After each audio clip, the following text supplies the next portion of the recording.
Shit, I don't know the fuck why. Fuck, ain't nothing to be scared of. Shit. No. Oh, she a gangster. She a gangster. He really is scared. I seen her. I seen her in action. Okay.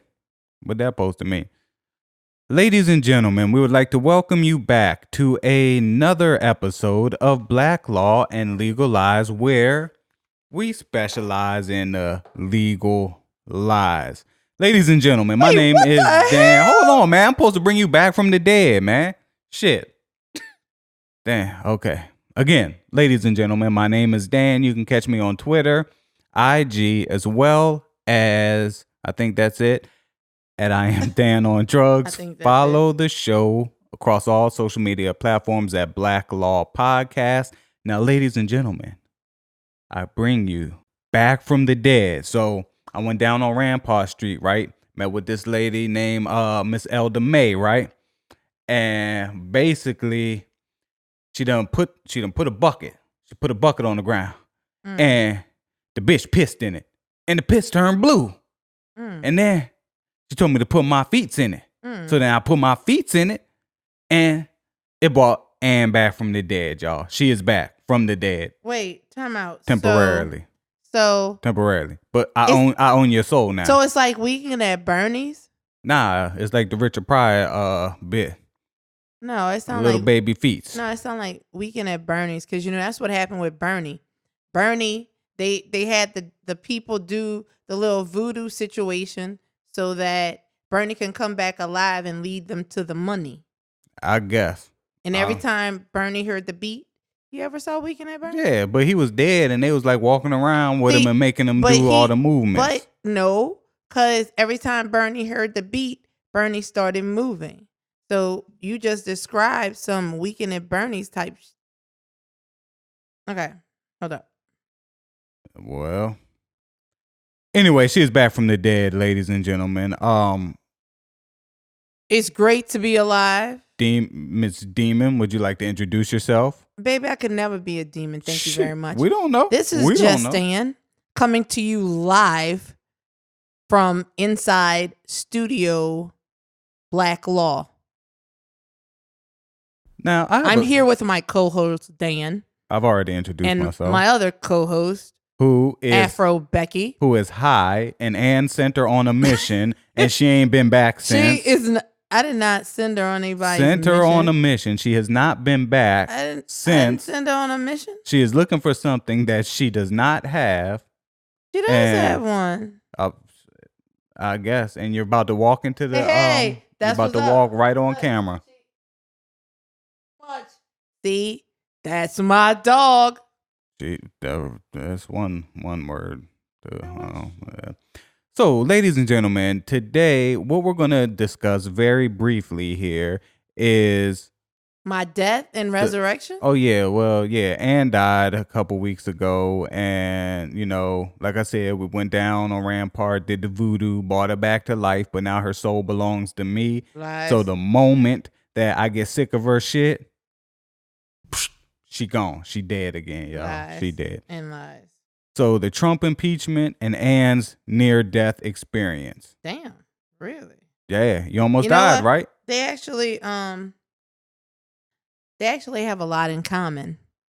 My near-death experience and the Trump impeachment. Okay. We didn't even do a mic check on you.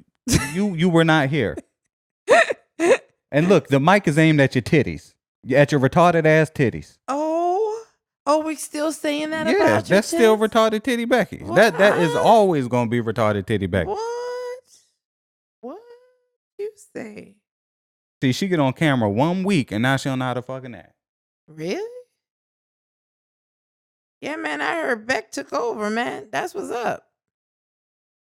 Okay, you got to put the mic into your face. You did take over. It's okay. It's okay if you take over. If y'all could see this shit that I'm looking at right now, okay, try again. I did not take over. Close enough, I guess. Okay, your near-death experience. So, the audience, we did notify them of your health issues last week. We did not tell them exactly what they were, but we notified them that you would not be around for a while because you was almost dead, died, took a trip to the hospital, had a blind man drive you. So that's not a lie, ladies and gentlemen. That is a lie. He wasn't blind. He just crippled and crazy. Halfway blind. What do you mean? He wasn't blind in one eye and couldn't see out the other? No, he you know, we have this phrase, blind, crippling, crazy. Well, he wasn't blind, but he is crippling crazy. And he was my ambulance driver. He drove me to the emergency room at Mach speed. I have to give mad props to the madman. And he could not see. The dude cannot see. How you back out of a driveway going 30? Like, I didn't even know cars kept speed if you're going in reverse. Oh, Lord. That, honestly, in spite of the pain that I was in, internally, I was laughing my ass off. All right, let me back up a little bit. So, just to let everybody know, I have a special guest on board. And I discovered this when I had to make a quick trip to the emergency room. I call him Ricky, Lil Ricky, if you're nasty. And he is my gallstone, which, as I said, is still riding on board with me. And I discovered him, that I had been taken over by this alien being when I went to the emergency room. And the crippling crazy person that actually took me to the emergency room was my father, who about 6 years ago now? Like 3. Nah, can't be. Nah. 2015. You sure? 2015. Nah, that was definitely not 3 years ago. Shut your ass up. Ain't nobody ask you. Shit. Nah. Thank you for your input anyway, Afro Becky. Good looking out, Beck. Good you. looking out. Nah, that was either 14 or 15.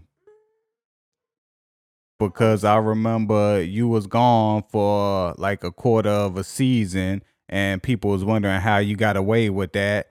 Because, when somebody in my family die, I'm expected to be here 5 minutes after the funeral. Oh, is that right? Yeah. Wow. I might have to edit that out because they might actually hear that. Wait, So, what happened? Who did what now? Anyway, ladies and gentlemen, all I know is I get a call from somebody else because, Ann decides that I ain't got to tell nobody that I'm fitting to die. So I get a call from somebody else. Did you hear? Ann almost died. So I'm like, well, fuck. Why didn't she? See, like I said, it was 2013. That was not no. It was 2013. Ain't no fucking way. You're not gonna tell me. I'm telling you. You can't tell me. I can because I am. Because you can't handle the truth. I am telling you. It was June the 1st, 2013.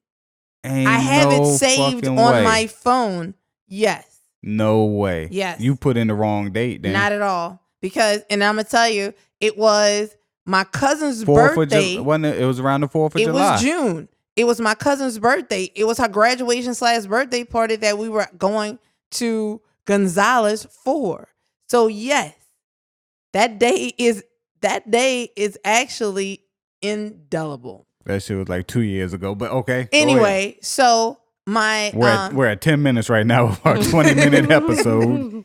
My father had a stroke in 2013 and should not be driving, which he does rather frequently, and he definitely should not be driving at night. So when I had this episode, it was about 11:45 at night, pitch black.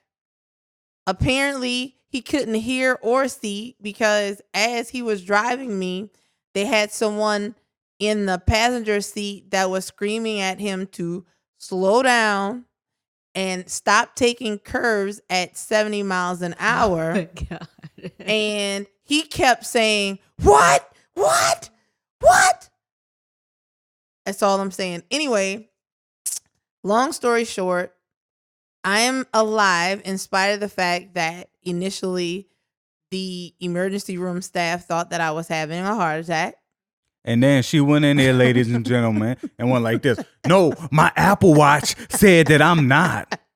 And medical professionals look at people like they're fucking idiots when they show them any type of wearable devices. All I'm saying is I test my heart every week because I have EKG capability. So they could have asked me whether or not my heart was in sinus rhythm. Apple tells me that it is every week. And Apple is definitely a medical Absolutely. professional. And I can actually email all my results to you should you feel the need to have them. But they gave me EKG, found out that everything, as Apple said, was in sinus rhythm, that I did not, nor was I in the midst of a heart attack, but they did an ultrasound. And let me tell you something, y'all. When people say ultrasound, my mind immediately goes to baby. And I had an ultrasound on my nuts. Did I have a nuts baby? Yes, you did. Sweet. Your nuts about ass. Never mind. Anyway, they said ultrasound, and I thought baby, and I'm like, if these people about to tell me I'm pregnant, it was about to be a situation in this emergency room, y'all. So why would you be doubled over in pain if you pregnant? Ectopic? Maybe. You know what I'm saying? Ain't you neutered though? No, you got spayed though. I think you neutered, bro. Anyway, so like I said, that's the first thing my mind flashed to. That would have been the funniest shit Really? ever. Really? Yes. You think so? Yes, I would not have let you live that down. Really? Every second of every day. Really? Every second of every day. Every second of every day. Uh-huh. Really? Like, hey, bro. Hey, how the baby doing? You thought of any names yet? All I know is I was literally in this place freaking out because all I kept thinking to myself is, I ain't birthing no babies. I can't have no babies. It ain't happening, America. Wait, okay, so going back to our episodes with your stances on abortion. I would have had the fucking baby. So you just said you would not have a baby, so now you are. What I'm saying is I would have had a break from reality. Okay. Literally, I would have had a nervous breakdown. I'm telling y'all, it would have happened. I got some extra Valium. All I know is if those people would have said that I was pregnant, it would have been a situation. We would have been having daily episodes, people, because I would have had to have therapy. And this would have been my form of therapy. I would have loved every single. Shut up, man. Just shut up. I would have been like, let's bring the father on too. Oh, wait, you don't know who the father is, huh? Whatever. Anyway, so the ultrasound actually showed. She high. Oh, no, because you're like, whatever. Oh yeah, she high. Yeah. Oh yeah, she. Y'all should see this, man. She came out the gate high. She aimed the mic at her titties and she's talking like we can hear her. And then she got the headphones hanging off the mic. Nah. So yeah, but what they were sending me an ultrasound was because the doctors suspected that I had gallstones. And so, or that something was wrong with my pancreas. That would have been worse than gallstones. Yes. So, results of the ultrasound, Lil Ricky, I do have something on board. It's just not a baby. It is a 2-point something, almost 2.5 centimeter gallstone that is lodged in the dorsal. I don't know what but it's your For those of you who don't know what 2 point something centimeters is, it's about the size of a small peanut. right. They say a peanut round. So Mm-hmm. it your gallbladder, for those of you who do not know, is shaped like a pear. It's wide on the bottom and it gets thinner Like the at bitches the I top. like. Anyway, so this gallstone, and I only have one, it's rather huge according to medical staff, is lodged in the very top part, the thin part, and can't pass it because it is too large. And because it is lodged where it is, thankfully, it does not affect the flow of bile, which And is bile is a secretion that that aids in digestion. So sometimes, ladies and gentlemen, if you've ever went to take a shit and your shit was green, let's face it, we've all been there before. Bile. And you're lying if you're not. That's too much bile. So anyway, that was my I almost died experience, because when I called just to inform people after the fact that I would not be into work, apparently the person that I informed Told the world. told the world that I almost died. So Wait, did you happen to tell the person that wears a hat? yes, Now, anything you tell the person that wears that particular hat is going it's going viral. his is- version of viral. That is Exactly correct. right. It is going So, viral. anyway, some people are very happy that she's here with us. I'm still trying to determine. I'm He's not sure. ambivalent. I know. But moving on, the Trump impeachment. So Okay. there's a lot of misconceptions. And ladies and gentlemen, I know I said I will never speak about the president. However, there are some things that need to be cleared up. And I did say that this impeachment is quite like my gallstone situation. Yeah. So right now, there's a lot of people celebrating. The president has been impeached. This is great. Maybe, but okay. They're celebrating all up and down social media. There's a lot of misinformation going around. So Donald Trump has been impeached. Maybe. That's good. As I said. He has. Well, I'm telling you what they're saying. He has been impeached. This is great. This is a wonderful thing. And now we're about to remove him from office. He ain't going nowhere. Not with the majority Republican Senate. Unless there is other evidence that is uncovered in a Senate trial. Because, well, we've talked about impeachment before, but as a refresher, we know that impeachment is a bifurcated process. So for our listeners, just so you can get a better understanding, impeachment is akin to a criminal matter. So in a when you commit a crime, what the prosecutor does is they search for evidence, or the cops search for evidence. They bring it to the prosecutor. Prosecutor decides whether or not you have enough evidence to put you on trial.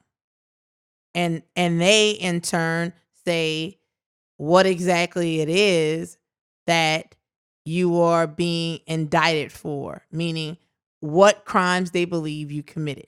So the Congress, in this sense, The House of Representatives. Yes. Mm-hmm. You said no. Congress is made up of the House of Representatives and the Senate. Oh, okay. So the House of Representatives is like it's falling. You don't know how to keep my card? No. Oh, wow. No, I didn't set that up. Nah, I think you don't. That's why you have that stay hard spray stuff, right? Ooh. She afraid of the mic, okay? So the House has has kind of act like the cops. Well, the House acts as the prosecution. And that's what this whole impeachment inquiry thing was about. So they basically brought forth evidence, Mm-hmm. and it is their job to hand down articles of impeachment, which in a criminal matter is like the indictments that a prosecutor would hand down. So that's been done. It's been done. Now, then you go over to the Senate, which acts as judge and jury, right? Because, you know, in any criminal matter, prosecutor hands down indictments on charges, and you go to trial. Jury listens and passes judgment. Or if you have a bench trial, the judge listens and acts as jury and then passes judgment. And then judge hands down sentence. Well, as I said, the House acts as prosecutor. They send charges. They hand down articles of impeachment.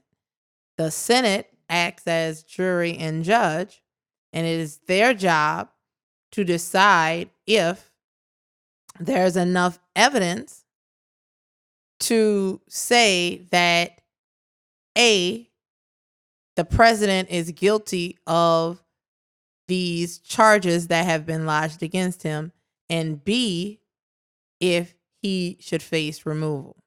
Now, the Senate could actually say that instead of removing, they will censure him. But in this political climate, they're not even going to do that. I mean, they are literally Going to do not nothing. even going, according to Mitch McConnell, they're not even going Mitch to have. Said, he literally said we are not going to have a fair trial. He said that And he is not going to be. they want the names too. They want the old fashioned vote, where they're calling for the old fashioned vote where the names are released. The names of the way that the each senator actually votes. Because right now it's just numbers. It's like 147 against. They want the names of each one of these but you know people. what? I actually will welcome that, because what I think in the end, because, you know, you think about it, impeachment is a process, but that process doesn't stop after after the Senate trial ends. Think about how even after Bill Clinton was impeached and acquitted in the Senate, that whole impeachment story went on. And on the other side of history, what did we see? We saw all sorts of things. So even after this whole impeachment situation is over, it is not in. History will tell you exactly what happened in this situation. We know what happened.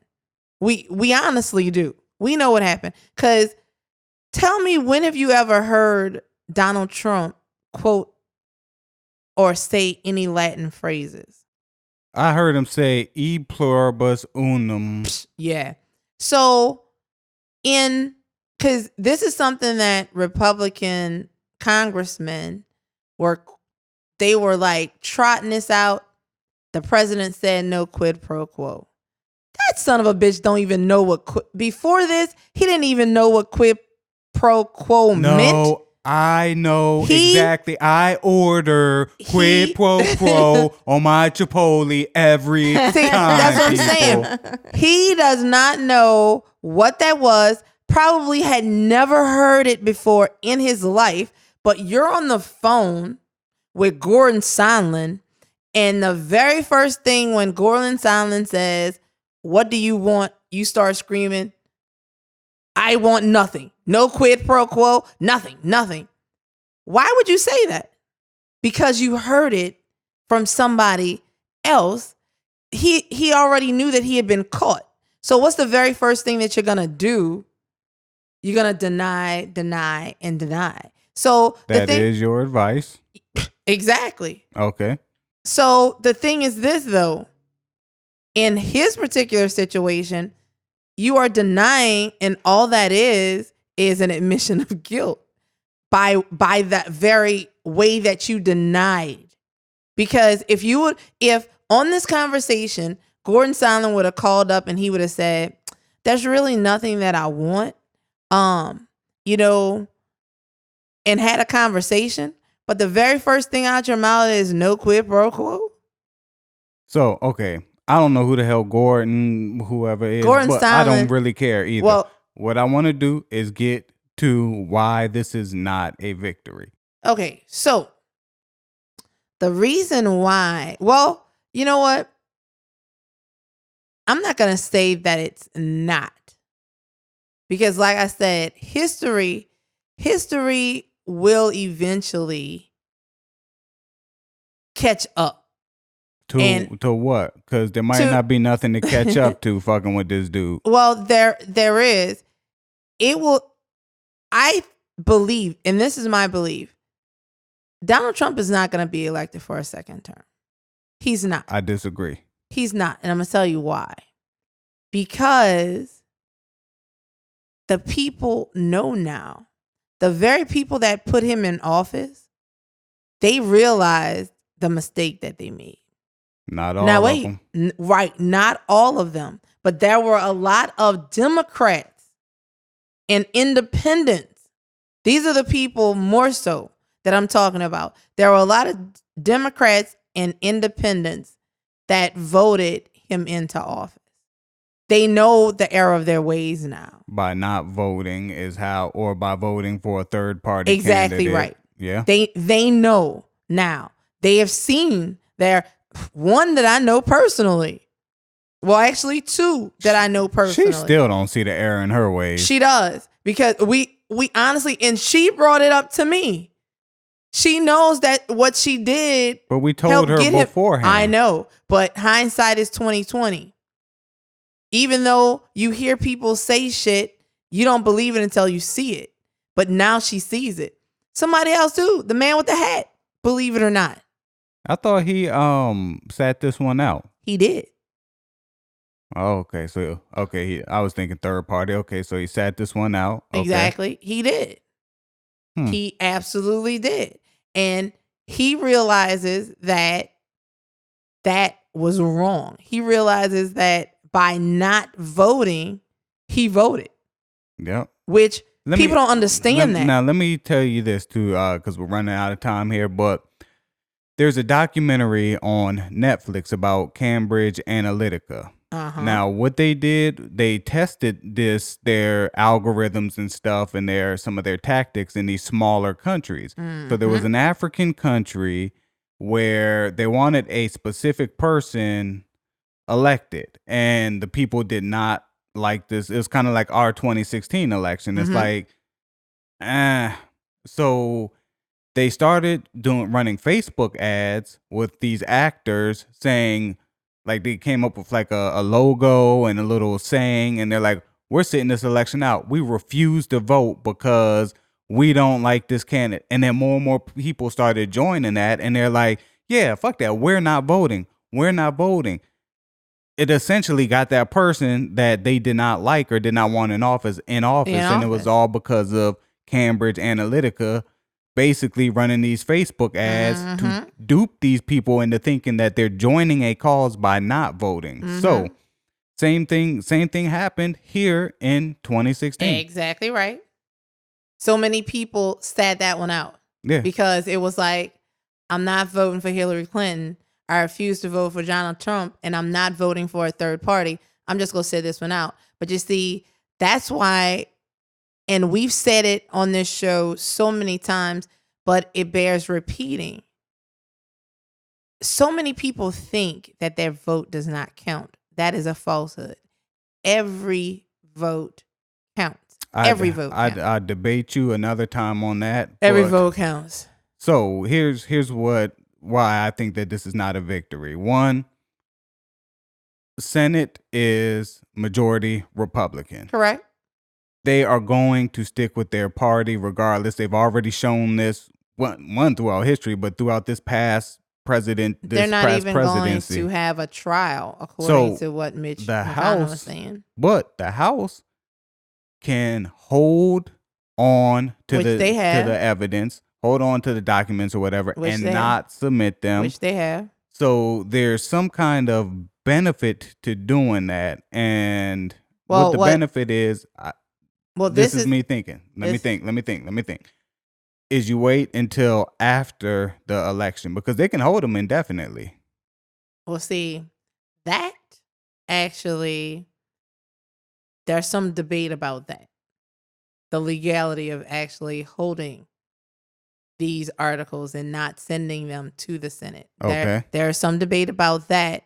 And within that debate, constitutional scholars are split on whether or not he has officially been impeached or not, if these articles do not get sent to the Senate.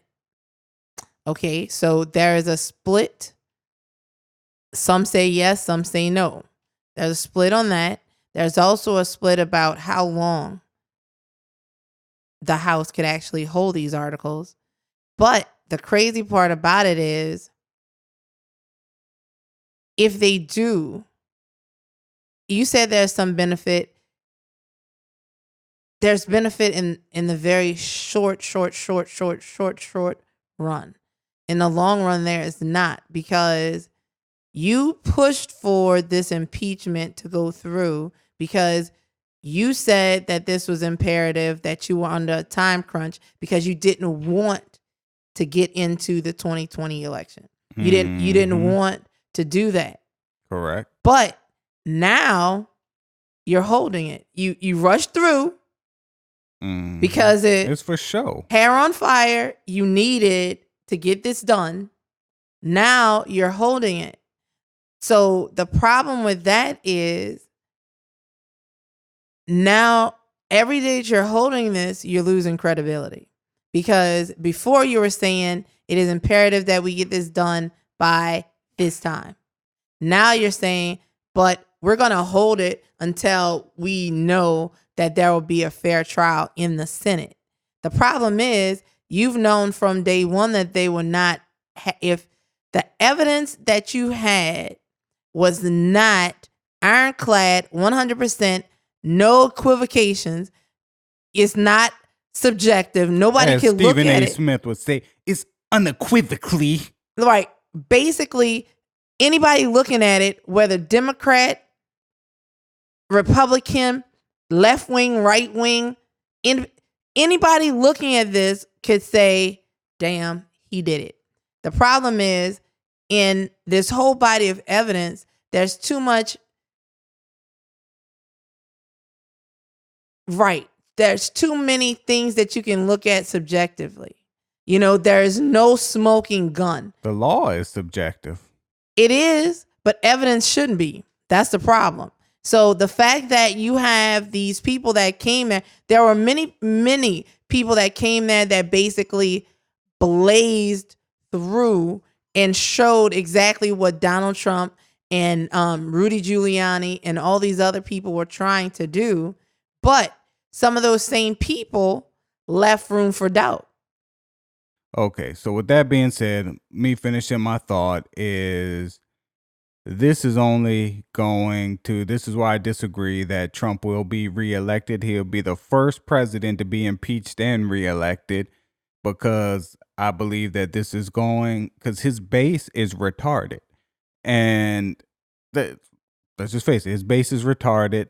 So they're going to use this as fuel on the campaign trail. But you know why Trump won? Because his base is retarded. Did you not hear me? Trump won because it's a numbers game. Because the way the electoral college which works, needs to go the fuck away. But okay, the way the electoral college works, and the reason why it's there is so that, and that's some Democrat shit. So that small pockets of people are not disenfranchised. But then you got gerrymandering. Those small pockets of people actually are who put Trump in office, because I heard something today. What was I watching?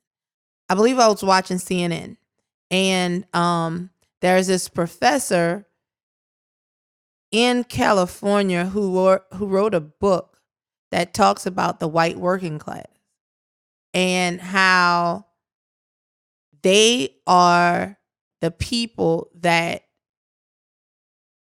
everybody should be talking to, and because they are the people who actually swing the vote. And it's true. They're swingers, basically, yeah. The white working class, because they're the ones, believe it or not, who have been disenfranchised because, there used to be a white middle class. Now either you're rich or you're poor. And I'm poor. These are the people who actually have been marginalized. And so they are the people that feel like they have the most to lose, which in some aspects they do. And so I don't give a fuck about all that, because black people been having the most to lose since the day we was brought over. So true, but the problem is they're the reason why Trump won. They're the reason why he will win again if you can't talk sense into them and show them how you being president. They're retarded. You being president is going to work for them. They're retarded. So, all right, let's end with this. Is the current sitting president impeached or not? Maybe. What if you had to choose? If you had to choose. Maybe. I'm going to say no. Becky?